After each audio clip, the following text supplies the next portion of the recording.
and the eensy weensy spider. And all of a sudden, the Fuller Brush Man senses that there is somebody behind him. And can you tell me your story? Horses. What did the horsies do? Neigh. We had lots of fun time walking the beach there and touring the lighthouse. It's time for the Appleseed, an hour that uses the power of great stories to help you make sense of the world and communicate with the people who are important to you. On the Appleseed, great stories can change your world. I'm Sam Payne, your host, and we're excited to bring you an hour of great stories today. And the tales that we've got for you today are about what happens when the natural world surprises us. Many of us have had pets at one time or another, maybe a dog that follows us on our adventures, or a cat that deigns to sit in our lap after dinner, or a fish we watch in the aquarium in the living room that calms our thoughts. Here at the Appleseed, we've always believed that animal stories are really human stories, and we're excited to bring you an hour of great stories today. For example, a creature from the deep sea swoons for a submarine in our original radio drama called The Crystal Whale. What is that thing? It's enormous. Some kind of creature? Some kind of creature indeed. The Crystal Whale, an original radio drama designed, built, and polished in the Appleseed's shipyard, ready to set sail and explore the deep. That's coming up. And our first story, it's a story from Motoko. Motoko told the story to our terrific studio audience here in the Appleseed studio. And it's a story that goes back almost 300 years to China. Originally found in a collection of supernatural tales and ghost stories published under the title Strange Tales from a Chinese Studio. The story served as part guidebook to Beijing, part folktale, and part social critique against how peasants were taxed in the Qing dynasty. We'll dive in now with Motoko as she tells the tale of how loss and defeat become honor and success through the unusual partnership between a father and a cricket. Here's Motoko with Golden Eye of the Fighting Cricket in the Appleseed studio. Join us.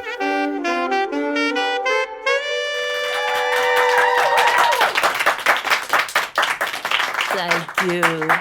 So I would like to tell you a very special story from old China. And this story is about a very special sport. It's called cricket fighting. You see, people in old China admired crickets for their beautiful singing voices and considered them to be intelligent and brave. About 1,000 years ago, during the Song dynasty, the sport of cricket fighting began among the nobles. The emperors and rich merchants and judges, they all collected crickets that were big, strong, and quick, and trained them to fight. Soon, the sport spread among the poor as well, especially because a strong, well-trained cricket was worth a lot of money. Peasants, laborers, and their children spent all their spare time looking for crickets with thick bodies, long legs, and strong chirping sounds. In battle, they use an open container with flat bottom for the battle arena. Two crickets face each other in it. The trainers would poke the crickets with pieces of straw to get them excited.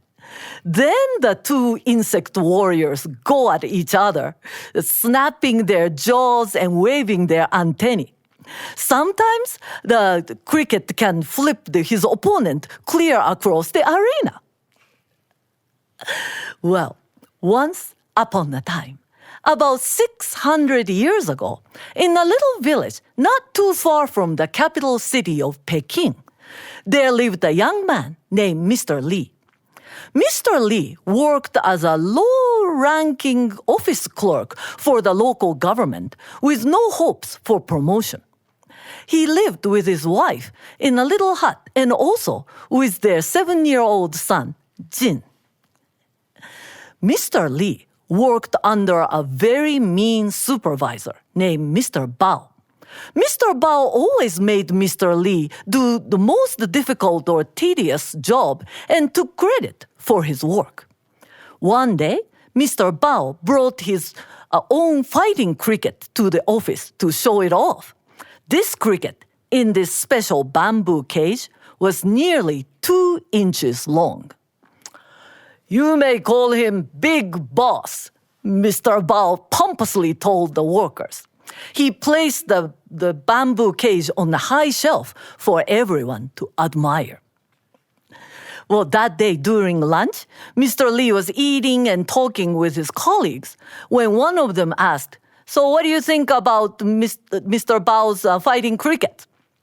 "He's big and mean, but cowardly, just like his owner," Mr. Lee said, chewing his food. "What did you say?" They heard the booming voice behind them, and it was Mr. Bao. "Nothing, sir. I didn't say anything," Mr. Lee stammered, his face red with embarrassment. "Nothing, sir. I didn't say anything," Mr. Bao mocked. "Who do you think you are, Lee, bad-mouthing me and my cricket? If you think you're such a hot shot, why don't you bring in a cricket of your own? We will have a match in 2 weeks, and when you lose, consider yourself fired." Well, now Mr. Lee regretted what he had said, but it was too late. His colleagues had sympathy for him, but they were also afraid to lose their jobs. Mr. Lee went home and told his wife what had happened. "If I lose my job, how are we going to eat?" he wailed. "My dear husband, you cannot afford to lose your job," Mrs. Lee said. "We must find a suitable cricket and win this fight." "But dear wife, I don't know anything about training crickets." "Don't worry, I have an idea," Mrs. Lee said as she took off her jade bracelet. It was the only piece of jewelry she owned. It was a wedding gift from her mother. "I have a cousin who's into cricket fighting. I will give him this and seek his advice." "But dear wife, I don't want you to give away your mother's gift." "Dear husband, you cannot afford to lose your job. It's important for you to keep your job. Otherwise, we will not be able to give our son good education, and he will never amount to anything. This is for our son's future." Mr. Lee relented. The two of them went to Mrs. Lee's cousin, who agreed to help. So Mr. Lee and the cousin went into the woods nearby and caught several crickets. They kept the biggest one, about 1¼ inches long, and named it Blue Wing. The cousin taught Mr. Lee what to feed and how to train the cricket.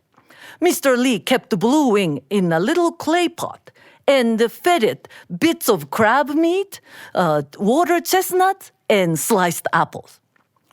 "Crouch like a tiger. Listen for your enemy," he would instruct, trying to teach the cricket how to stalk its opponent.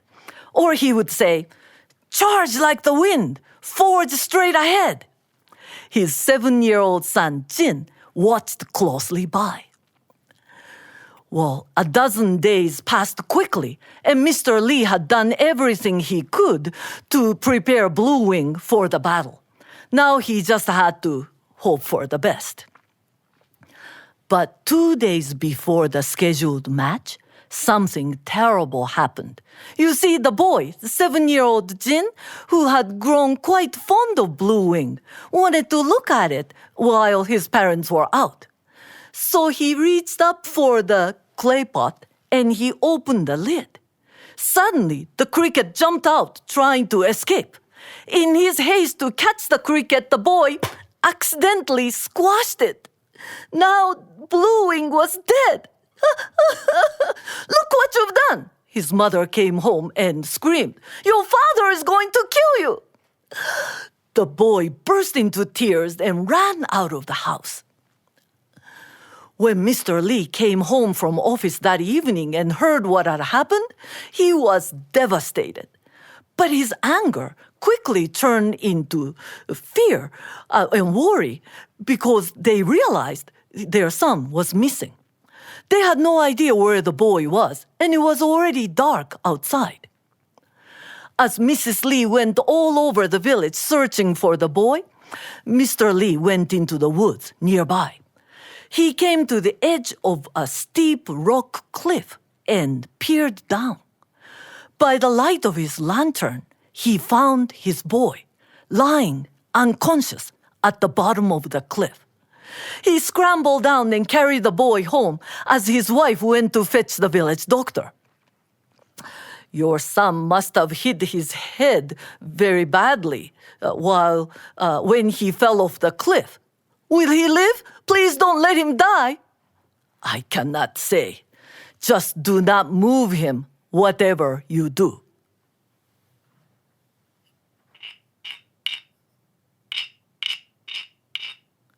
Just then, they heard a strong chirping sound of a cricket.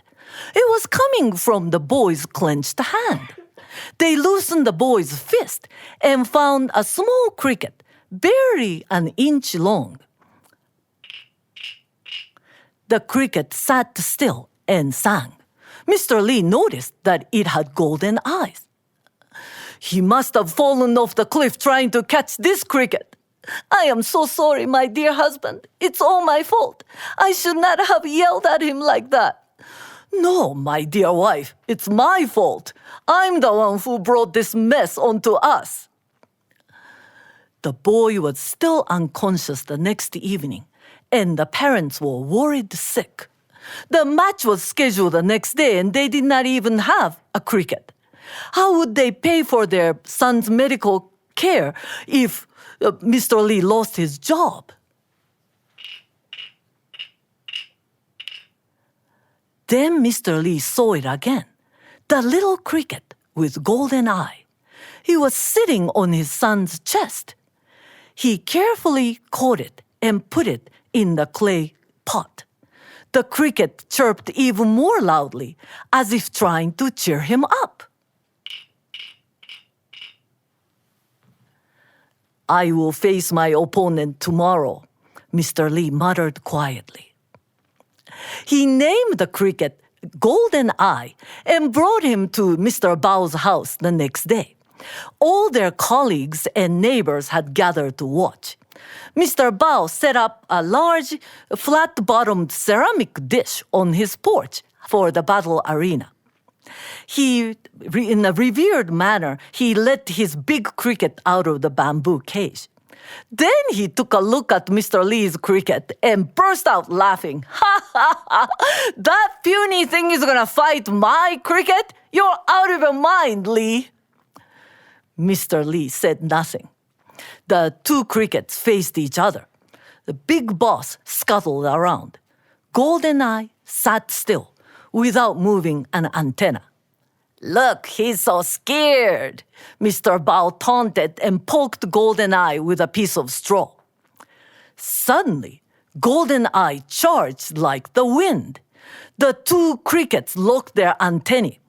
Big Boss tried to come on top. Then Goldeneye flipped Big Boss clear across the arena. Big Boss tried to run away, and Goldeneye chirped loudly as if announcing his own victory. Goldeneye wins! He's amazing! Everybody cheered. Mr. Lee could not believe his eyes. Mr. Bao quickly recovered his cricket, his face red in anger and humiliation. But just then, everyone saw fluttering of black and white wings. A neighbor's rooster had come up onto the porch and tried to peck at Goldeneye. No! Stop! Mr. Lee screamed. Let him eat it! Mr. Bao taunted. But before either of them could move, Goldeneye jumped out of the ceramic dish. The rooster quickly caught up with it and trying to stomp on the cricket. Then the next thing people saw was the rooster shaking his own head violently. Quicker than lightning, Goldeneye had leaped up onto the rooster's comb and was biting it hard. Finally, Mr. Lee caught hold of the rooster and carefully recovered Goldeneye, and he put him back into the clay pot. Everyone applauded.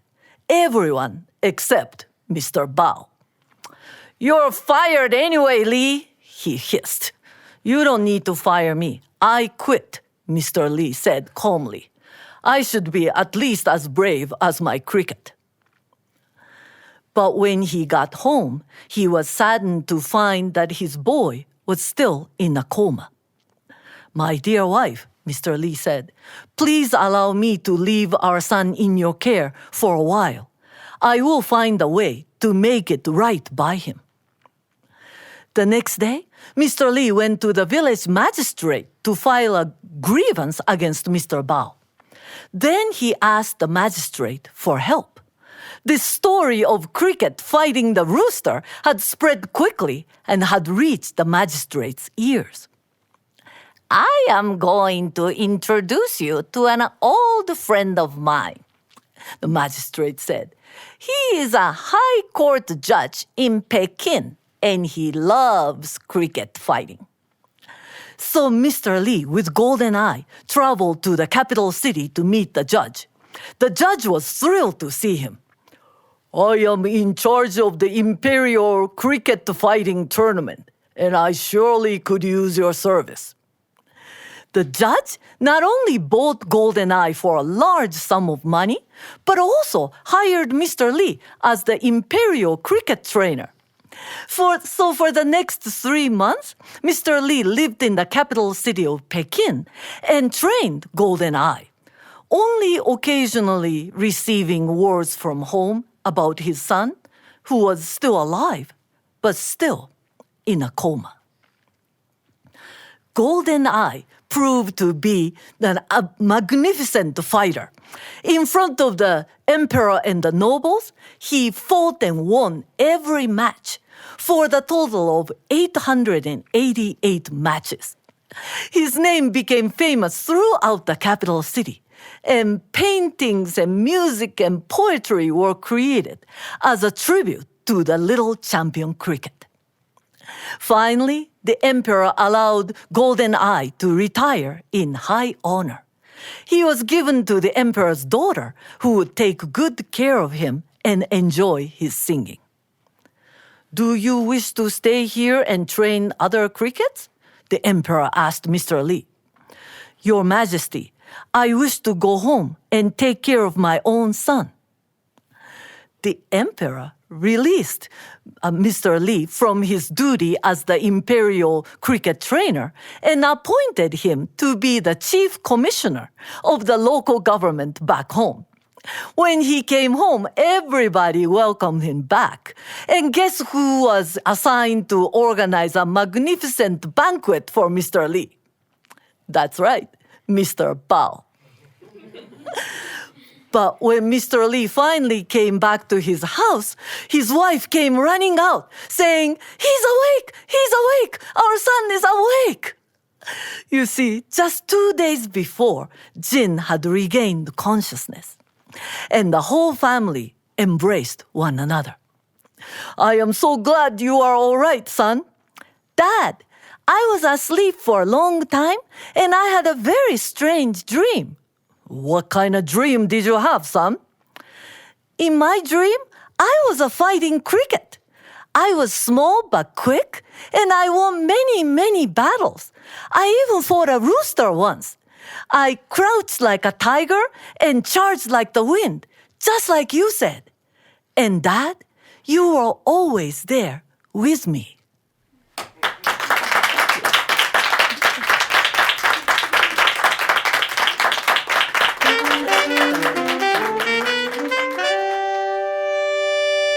Motoko, with a happy ending to a tale about a boy as a cricket who helps save the day in ancient China. A pleasure to listen to that story along with our terrific studio audience. And that's an important thing we might notice in our stories today, how these stories about animals and humans actually become kind of a space for us to contemplate our relationships with one another, our parents, our friends, the people we work with and work for. And sometimes, after all we can do, we find out we very much need the help of those around us, our parents or our partners, our siblings and friends, our children, even a tiny cricket. There's a lot more coming up on the Appleseed. Up next, we're going to spend a moment around the desk with a little talk back about Motoko's cricket story. I'm Sam Payne.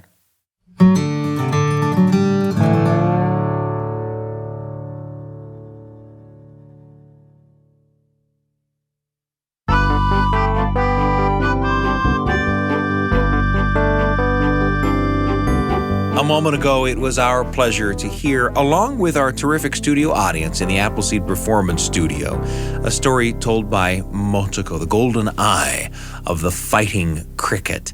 And to talk a little bit about that story, I'm pleased to be joined around the desk by Dr. Brian Tanner and Dr. Heather Bigley, our producers on the Appleseed. Guys, it's such a pleasure to have you with me. Yeah, it's great to be here. Thank you. I feel like I should genuflect when you used my title. Some way I should. So, Brian, where does this story take you as you hear it? Well, this reminded me of another story that I love about a person that has a bond with an animal and they train together. It's a book that I read to my daughter recently called Babe the Gallant Pig. It's by Dick King-Smith.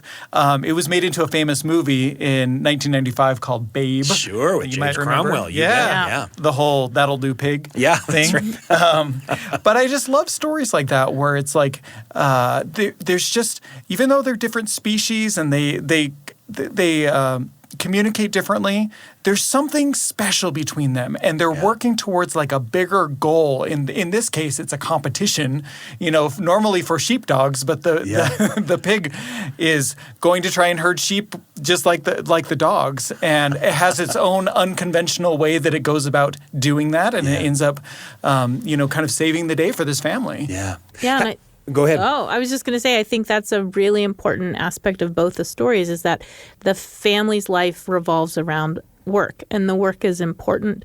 And often when we think about family life, we say, oh, that vacation I took, or the road trip, or the zoo trip. And those are all great memories, but I think some of us really don't value how important doing work together is for family life. And in this story from Motoko, we have a family who has to save itself, and everyone must contribute. And it's not just one hero that, saves the day, but every single member of the family has to help.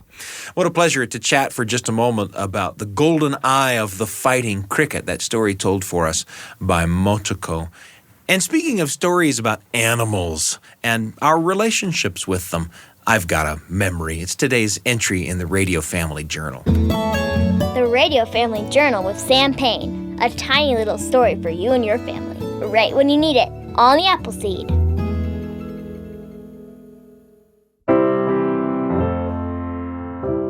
My wife and I and our daughter have never been pet owners, not really. Actually, I guess that's not true. Fish. We have fish. But we've always loved cats and dogs.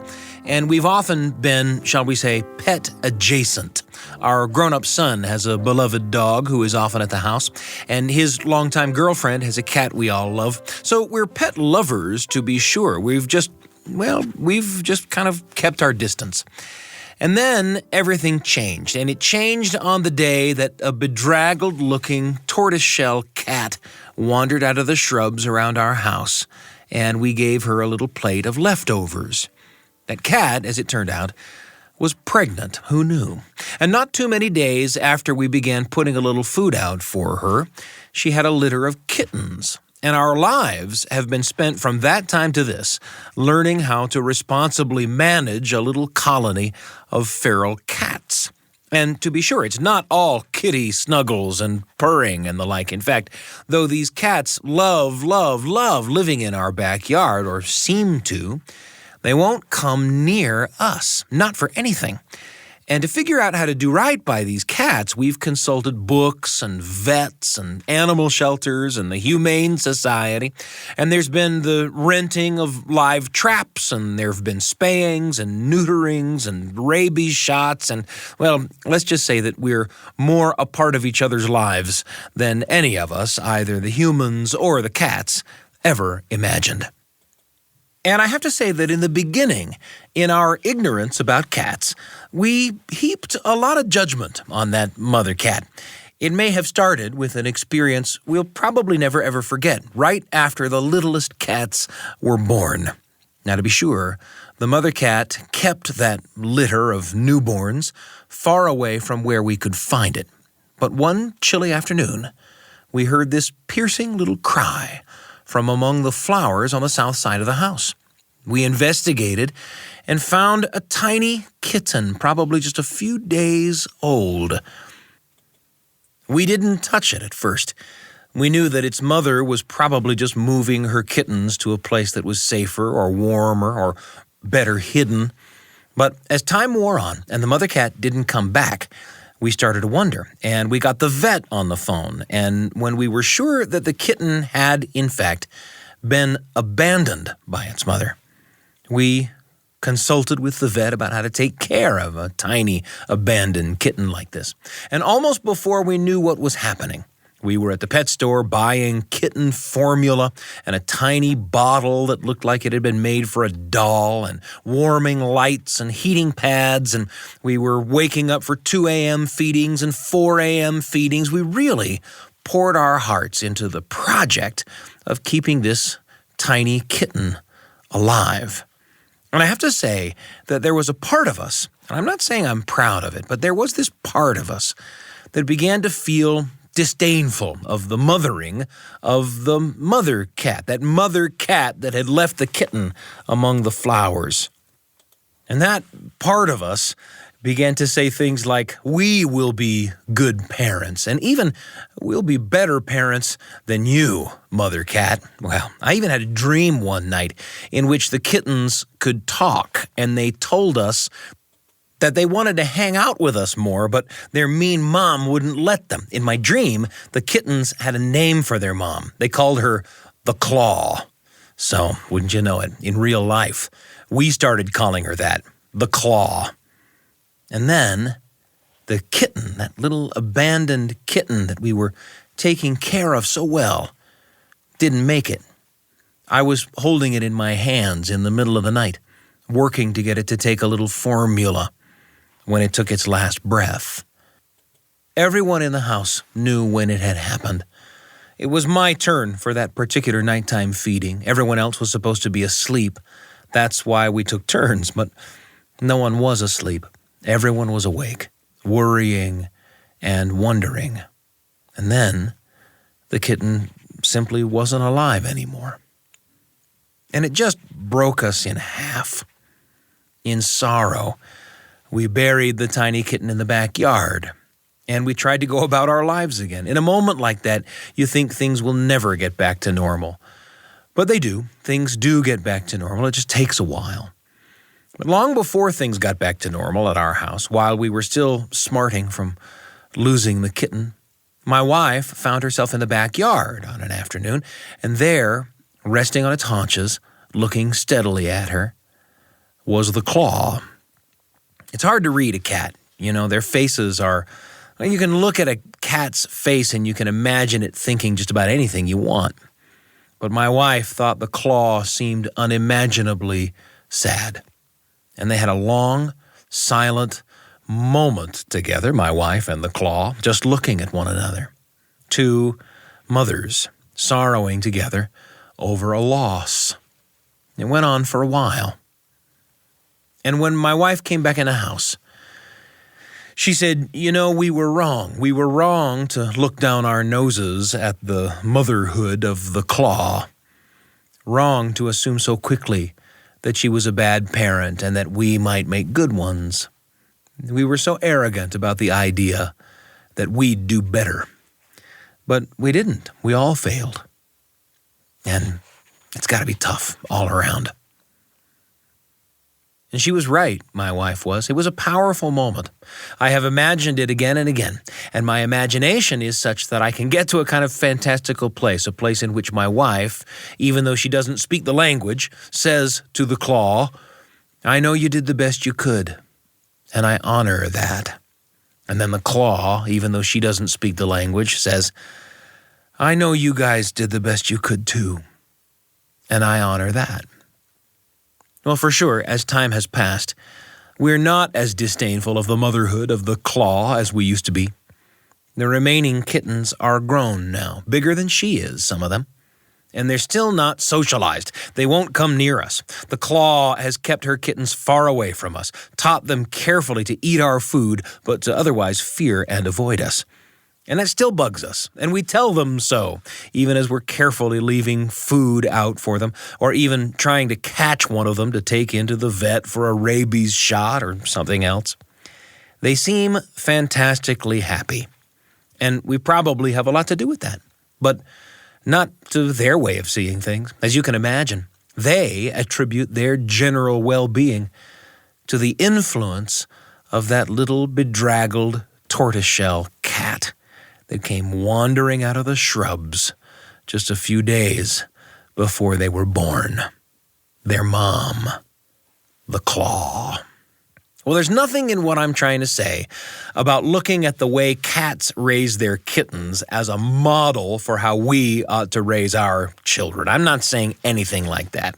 And I don't understand the calculus of what might make a mother cat abandon a kitten. There are reasons. Let's maybe leave it at that. But maybe all I'm saying is that I don't know what it's like to be a cat. And the claw and her brood don't know what it's like to be human beings. And that maybe even that creatures who are very different from one another can, share the backyard without looking down their noses at one another, even during difficult times. Maybe this story, like animal stories tend to be when they're fables, is really a story about people. Maybe when I meet a person I don't understand, whose challenges and difficulties in a wild world are somehow tough for me to grasp, I'll think of the claw. And maybe that will help me treat people just a little more honorably.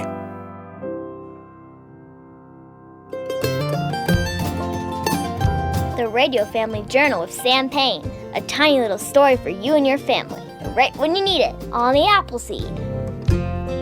Thanks for joining us for that entry in the Radio Family Journal. We always hope that the stories that we bring you here on the show spark memories and thoughts for you that you can share with the people that you love around the kitchen table or the living room.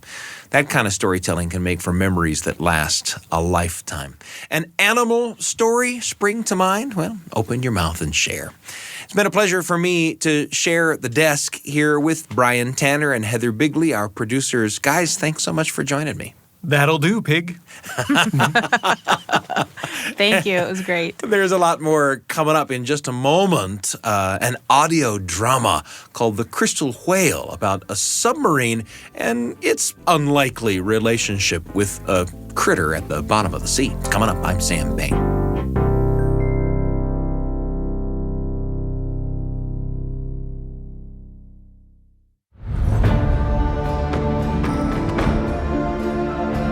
Welcome to the Appleseed Studio in an hour that has already included a tale about backyard cats and one about the golden eye of the fighting cricket. That story shared with us by Motoko live in the Appleseed Performance Studio.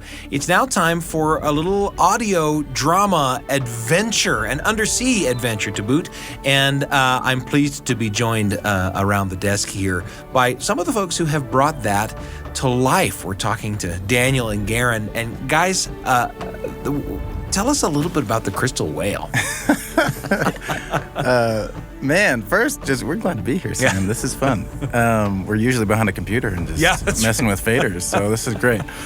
The Crystal Whale, though. Daniel, what do you want to say about Crystal Whale first? Oh, man. Well, first of all, it was a challenge. I mean, we're going to see this creature that in many ways resembles light. It's got this flashing light element, and from a sound designer perspective, you got to think, how do I design the sound of light? What does light sound like? And not only that, but what does the sound of light underwater sound like, right? I mean... Yeah, I think just the dynamics of these characters, you just kind of have such different people working together and trying to overcome this struggle of being underwater at the bottom of the sea and this creature that's chasing you. I'd be scared to death, right? Yeah. And how they work together to get free, and that brings them together, which is really, really cool. But it's time to hear it now. The crystal whale, cooked up in what I keep calling our secret lab by Daniel and Garen and their specialized crew. Right? Here it is on the Appleseed.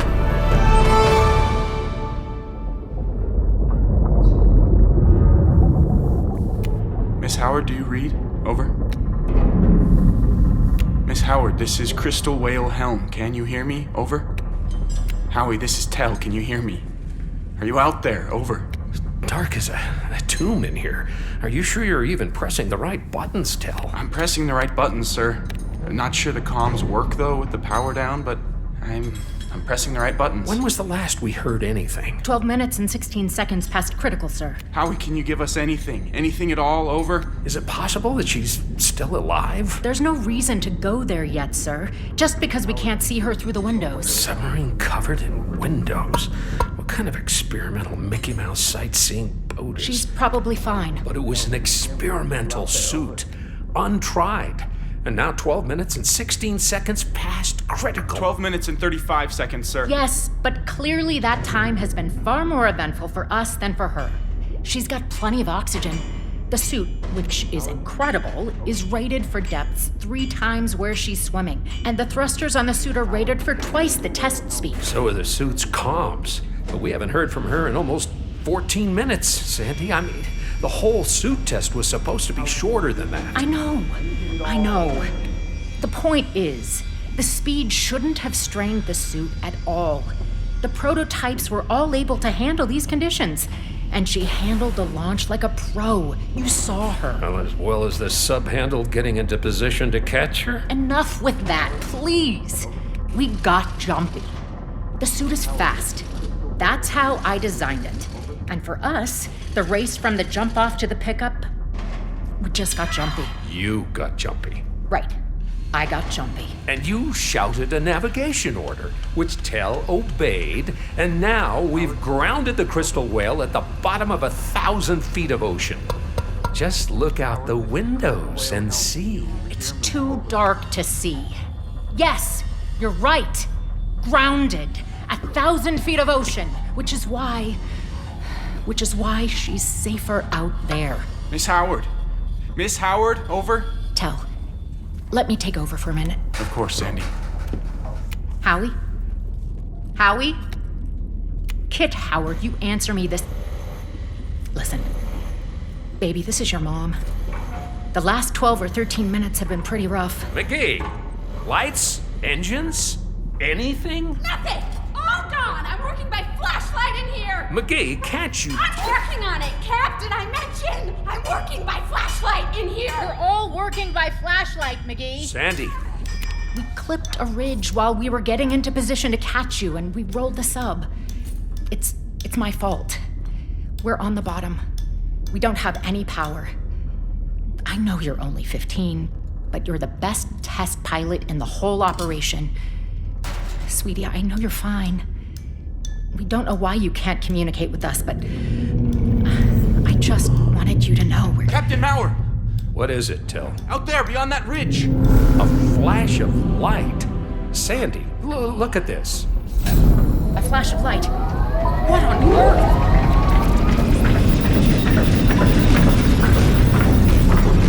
Don't even ask! I don't even know! But we're dead again. As a doornail.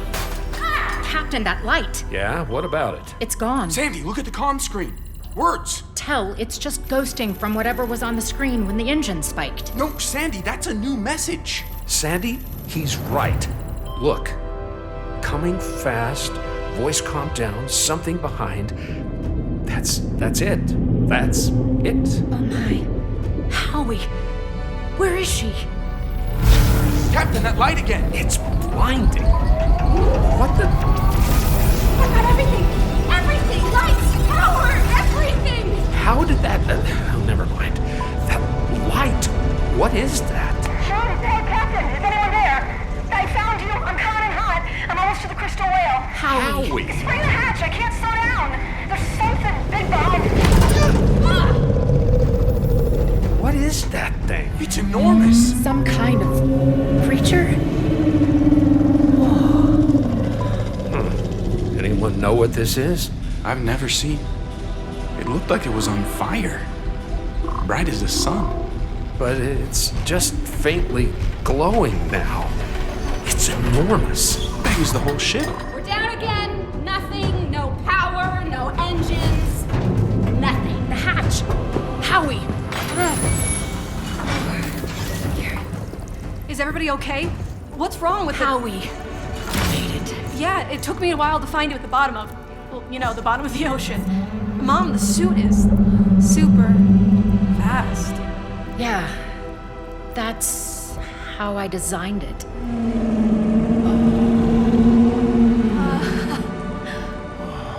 What do you think it wants? Wants? We still don't even know what it is. At least I don't know what it is. Sandy? Do you know what it is? I've never seen anything like it in my life. Mom, it's incredible. Was it behind you during the whole test? Just about. It came out of nowhere. I felt like a fishing lure, but I was running away from it. I never got a good look at it. But now... It's incredible.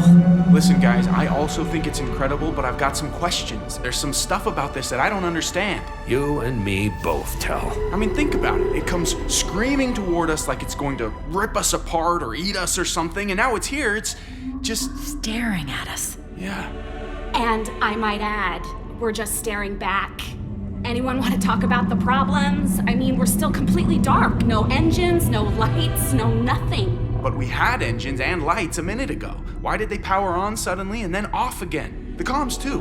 We couldn't talk to Howie at all, and then suddenly we could, and now everything's dead again. If I knew the answer to that. The creature outside, whatever it is, seems to have plenty of juice. See it softly glowing? I wish we could get a little of whatever's making that thing go. Wait a minute. Captain Maurer. What? What did I say? Listen. The crash killed the power. It killed the engines, too. That's fact A. We couldn't do anything, and we couldn't get the comms working. We couldn't communicate with Howie. Okay, that's fact A. Is there a fact B? Yeah, there is. While we were trying to find Howie, we could see this thing in the distance. Before it came rushing up to us, we could see it out there, lit up. Like the sun, you said. Yeah, like the sun. I've never seen anything so bright. Well, that's fact B. There better be a fact C in here. I think there is, Tell. When the engines and lights were going crazy in here, this guy, whoever he is, was shining bright as the sun out there. Am I remembering that right? Go on. And when our friend here stopped shining, the crystal whale shut down again. Isn't that right, McGee? All I know is that we're shut down now. I gotta get this stuff going again, or we're gonna be in a real fix. Come on, McGee. Try to remember. You know, I think you're right. And it happened again when we heard Howie through the comms. As the fish, or whatever it is, got bright, we had power in here. Are you saying that whatever it is out there jump-started us in here? That's exactly what I'm saying, Captain Maurer. I don't get it, but I think that's what's happening. Wow. Wow! Well, let's give it a test. How do we turn on those big fishy batteries? I don't know. I have no idea. And why is it just staring at us? I mean, if it was hostile, if it wanted to destroy us, it could just drag us around the ocean floor, or, I don't know, stomp on us or something. It's big enough. It doesn't want to destroy us. What? Howie? Did you say something? It doesn't want to destroy us. How do you know that? It was chasing me because it was hungry, that's what I think. That's how it got here, but that's not what it wants now. Go on, Howie. Let me put it this way. Mom, do you remember in the lab when Dr. Warner's middle school kid, Charlie, came to observe like a month ago? I remember. And I remember Charlie spent the whole time staring at you. I've never seen such a crush. And you were oblivious. Not entirely oblivious. I remember, for example, how a kid looks at a girl when he's... Twitter-pated? You think that Wait a minute. Are you saying that creature out there is in love with us? Well, not with us, exactly. With the sub. It's in love with the crystal whale. Wow. Wow! No time to talk any further about that. Look, something's happening. It's getting brighter. I don't like the look of this. Man, my eyes! It's like looking into the sun. I've got everything! Everything! Tell, get us out of here, now! Yes, sir! Everyone, hang on to something! We're moving! We sure are, and it's coming along! Man, that thing is in love. Maybe it'll lose interest. Mom, how long did Charlie Warner follow me around the lab? Are you kidding me? He'd still be following you around the lab if Dr. Warner hadn't dragged him out to a Taekwondo class. Get us out of here, Tell. On it.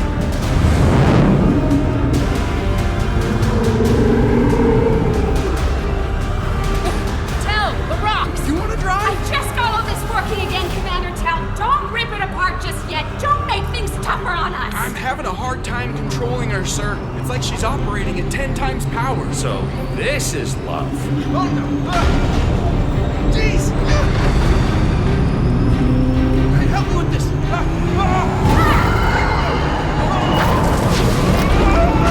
Tentacles? Are you kidding me? Tentacles? This makes things tougher on us. Sir! Captain Mauer, what's our plan?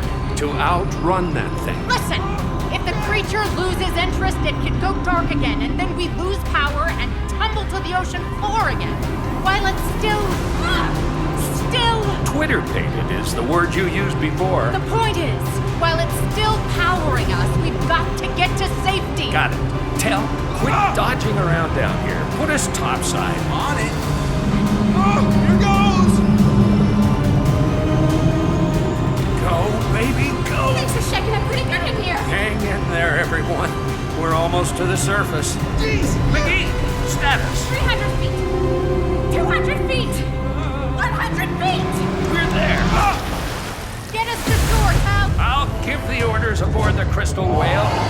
Get us to shore, Tell. Captain, I can't move the ship. Don't tell me. Tentacles. She caught us. Look, we're being dragged under. We won't survive this. I can see the shore from here. Give it all we got, Tell. Why do people always say that? Trust me, Captain, I'm giving it all we've got. We're 10 feet under. Ixnay on the Onsted K port ray, McGee. We've got to get off the ship and far away. We'll be pulled down if we're too close. Get off the ship and give her up. I'm afraid the ship's a goner, McGee. We'll never be able to swim fast enough to get beyond the pole. Mom, Not now, Howie. I've got to think of something. Mom, I'm still wearing the suit. 15 feet. So you're still wearing the suit? Mom, if we go right now, everyone can hang on and I can get us away. Howie, will that work? Mom, it'll work. I don't know, Howie. The last mistake I made grounded the whale on the ocean floor and got us into this. Mom, you gotta trust me. This is our only chance. 30 seconds more, and the creature will drag us too deep for anyone to be out there unprotected. But here, everyone could survive this if we get clear fast. Mom, the suit is fast. That's how I designed it. We do it. Give me 10 seconds to get the helmet on. Everyone, to the hatch. We've got about 10 seconds. Do it. Go, go. I'm ready, Mom. Everyone in the water, grab onto the suit. What? Don't ask questions. Jump in, grab onto the suit, and don't let go. We're ready. Hang on. Let's go.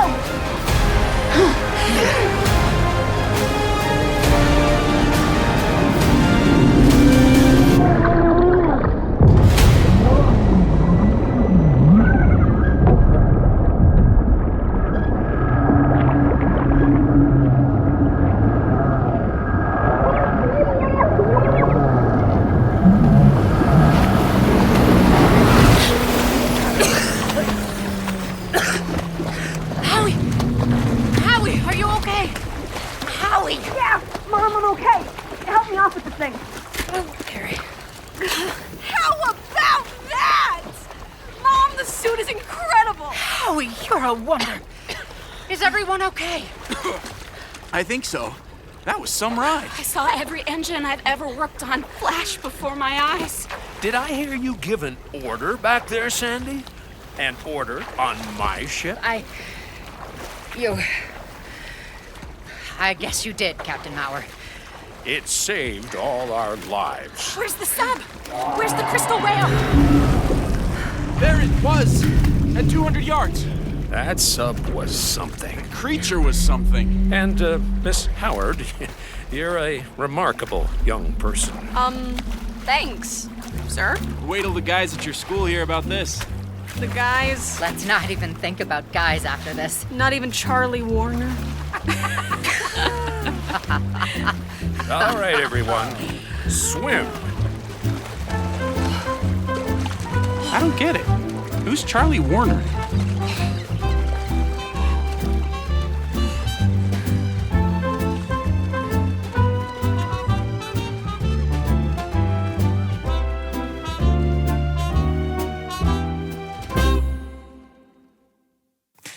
The Crystal Whale, an original audio drama cooked up in our secret lab by Daniel and Garen and their specialized crew. Daniel and Garen, of course, are in the studio with us right now, and that's quite a ride, guys. That was a ride. That was some ride.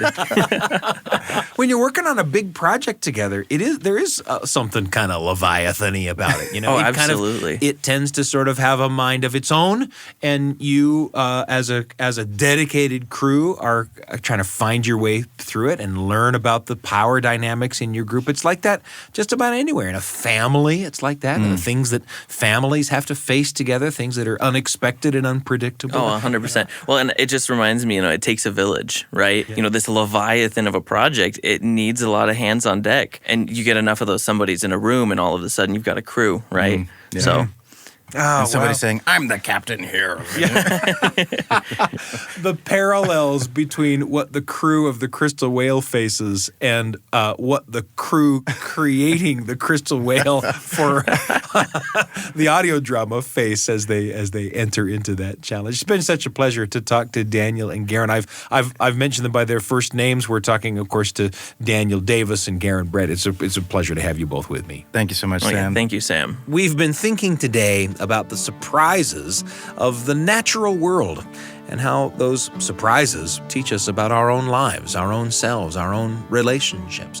All of us have wanted to be brave and strong, even when we feel like we're only the size of a cricket. All of us have seen the answer to a problem, even if we're not necessarily the one in charge. And these stories help us understand that we're not alone. We're not the only ones who felt this way.